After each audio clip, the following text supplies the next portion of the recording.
Alright, welcome back to Shaving with Fuzzy. I'm Fuzzy. Hi y'all. Early, like, I don't know, 06:10 on Tuesday morning. What's happening? So I just got a call and got woke up to go in early today, or earlier today. I was already planning on going in earlier than my 2 o'clock shift. We've got a big event at work today, so I was going to go help with that, but they called and asked me to come in earlier. So yeah, here we go. Go to do a day shift and then do a swing shift, which isn't really that bad. But I had yesterday off, had Monday off after working the weekend. It was my normal weekend and everything was good, so I took time yesterday and I got the starter put on the Expedition. Hey, thank you, Patrick, for the help there. He had suggested using some long extensions and going in by the air conditioning compressor, the AC compressor there. So I took the wheel off that side and got up in there with a couple of long, my hand looked a little bit rougher yesterday. I didn't really bust any knuckles. I just got a few little scrapes there, but I'm getting old guy skin, so anything causes a scrape. And we got it out and got it running. It's still, there's always something to work on older vehicles, but I went and, hold that thought.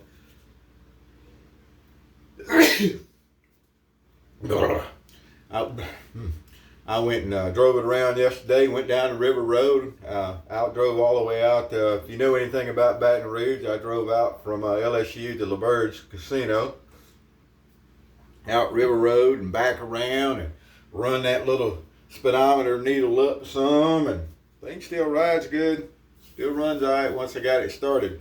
So what happened, you said? Oh, I thought I had left it in here. Anyway, the gear actually broke off the end of the starter. And when I pulled the starter out, that gear fell off. So anyway, a couple of $100 and a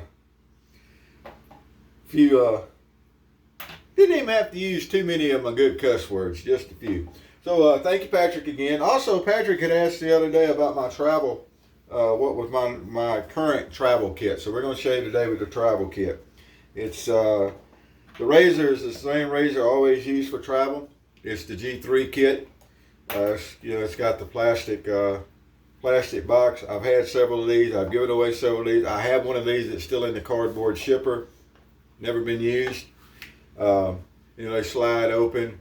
And, oh, look at there.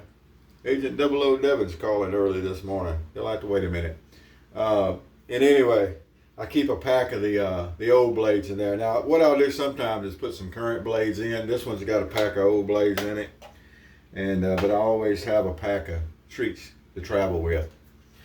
And so there we go with that. We're going to get one of these travel treats out because I need to check them and be sure they hadn't gotten. You got to check every once in a while with these when you're traveling around with them, or when you don't. Be sure that the moisture hasn't gotten to them, because they're carbon steel blades, and if the moisture gets to them, you're going to have issues. Nope, no moisture problems with these. And sometimes you buy them. Every once in a while I bought a pack and they would have some issues, but not these. It's in good shape, so we just click them in there and away we go. Now, something I do have, I don't know if I've shown off lately, is I've got the Ever Ready version of that razor also. And this is a made in Britain razor. And there you go. It says right in there, it says Ever Ready. Beautiful little razor. So anyway, just a little something to show off. VDH, I believe this is the Select. It was either the Select or the Deluxe. Was the Deluxe pink and the Select's white, or the Select was white? Anyway, I think it's the Select. I think I probably just said I thought it was Deluxe. But anyway, I think it's the Select soap. But anyway, VDH, the old stuff that was made in Texas. I've still got several cakes of those. And a brush I mentioned the other day is my travel brush, is my little Omega Boar. And the neat thing about it is it's got this neat little cover it comes in, and it slides down in there, and then it's all nice and protected. Once it's dried, it can sit there and bounce around in in my travel bag, and it's not going to hurt the knot any. And it is an Omega, so it's got Omega bristles there, so that's always good. And then a plastic bottle of Aqua Velva goes with me. So that's my current set up. I put some hand towels in. This is one of my older hand towels, and that doesn't really matter at all. But that rides around in my bag along with some wash rags, so I'm always ready if I need to. I generally keep my bag packed in my vehicle in case I get to work and something happens and I have to stay over for some reason, or anything happens. So VDH is no longer, they were bought up by who? InBev or something like that a while back, and then they switched over and were making their luxury soap. I've got some of it. It works just fine. But to me, it just ain't the same. I don't know. They can say what they want to. It ain't the same old Texas company. But I still got some of the older soaps and stuff. Matter of fact, I think I got one of the basic mug and brush and soap sets that they had sold. They may still be selling those. I don't know. I hadn't seen any lately. That's another thing I used to be able to get over in Lafayette, over at the store where I bought the Pinard products. I could get those. Last time I went, they didn't have any of it. They had Shaving Factory stuff, which is a good soap. It's a Turkish tallow soap. I mean, it's a good soap, but it's not, All right. This little Omega board is always doing a good job. You'll remember the other day I shaved with another Omega travel type brush that had the shave stick in the handle. We're going to revisit that one here for long and use the shave stick and do that. The other day I had another shave going, so I didn't use that shave stick. I just used that brush. Anyway, there's never anything hard about lathering with the VDH. It's a simpler soap, and it's not a tallow soap. I don't believe, as I remember correctly, it's someone correct me if I'm wrong about this stuff. But anyway, there's nothing. And this is like, I shaved Sunday morning or Sunday afternoon, and so this is a day and a half growth or so. It's nothing to it. So now we move on to the next problem with the Ghost. I call it, it's a Eddie Bauer. So it's the white with the tan trim. And the lift gate won't open in the back, or the back window. And I'm sure it's because you can hear the lock move, but it's not actually unlocking. So that's relatively easy to fix by replacing the lock stuff. However, you got to get the dang thing open first. And anyway, I think that's next on the list for it. But it's drivable like it is. I'll drive it to work today, as a matter of fact. I had put some decent tires on it a while back, and all the brakes have been replaced within the last probably 1,000 miles. The rear brakes don't have but a couple of 100 miles on them probably. Front brakes probably have, well, they could have more than 1,000 on them, less than 2,000, let's say.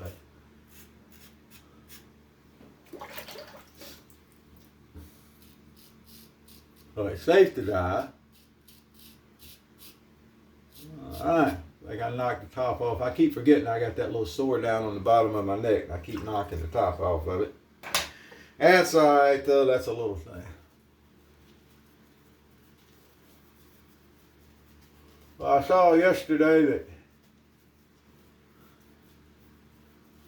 I think it was Mr. Matthew, forgive me and correct me if I'm wrong, did his frugal shave from Dollar Tree, which is okay. I'll do a frugal shave from Dollar Tree before too long, with all Dollar Tree products: soap, brush, razor, blade, aftershave. I want to wait until I have a couple of days to go so we can make it count. By golly. Alrighty. Sitting there over lathering while I'm talking. I realize, man, I've been spreading that lather on for a while. Second pass, you don't need buttercream on the first pass, but you definitely don't need it on the second pass. Oh, it's good coffee this morning. right. I also see where he did his signature shave the other day. I do a signature shave fairly rarely. Or fairly regular, I should say.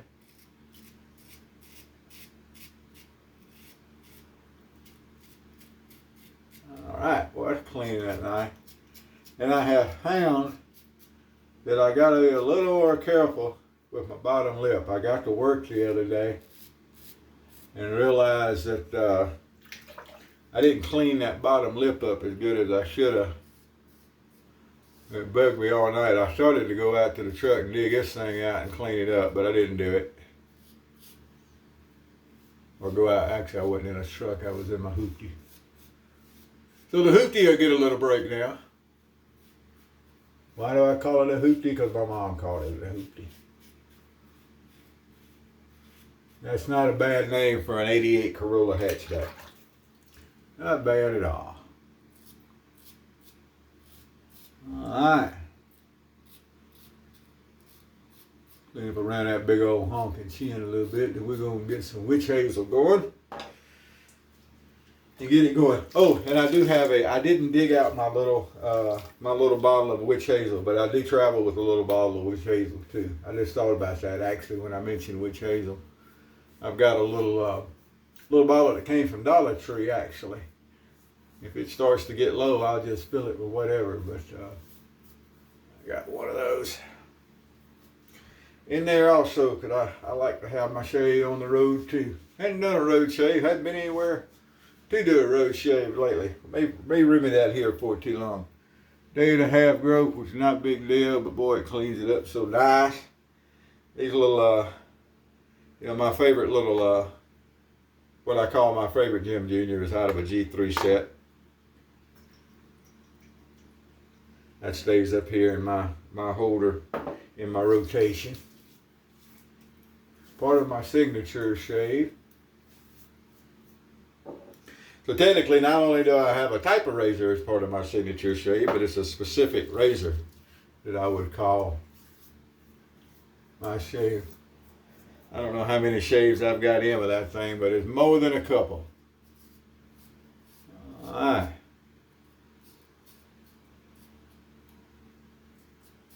A little extra tension. Be sure that their mustache is all cleaned up in the corners. Keeping it neat. All righty. There we go. Travel setup shave.